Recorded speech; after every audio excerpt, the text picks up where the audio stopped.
కొనసాగినటువంటి ప్రతిభా భారతి గారైతేనేమి, కోడెల శివప్రసాద్ గారైతేనేమి ఎంతో హోందాగా ప్రవర్తించినారు. గత ప్రభుత్వంలో మీకు తెలుసు, తమ్మినేని సీతారామరావు గారు స్పీకర్గా గత ప్రభుత్వంలో ప్రవర్తించినప్పుడు ఆయన అన్న మాటలు చూస్తుంటే అసలు వీళ్ళు ఈ స్పీకర్ పదవులకి అవమానం తీసుకొస్తా ఉన్నారు. ఎప్పుడు మళ్ళీ మనకు విముక్తి కలగద్దన్నట్టుగా ప్రజలు అనుకున్నారండి.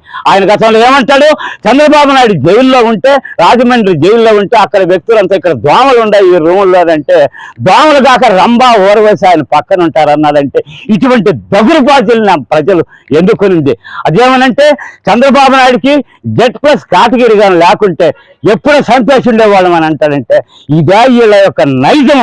అయ్యా ఈయన గురించి కూడా నేను ఒకరోజు ఛానల్లో చూశానంటే, దొంగ సర్టిఫికేట్లతో ఈయన చదువు అనే దాన్ని ప్రొడ్యూస్ చేసి వచ్చిన దాని మీద కూడా ఏదో కోర్టులో కూడా కేసు వేసి ఉన్నారు.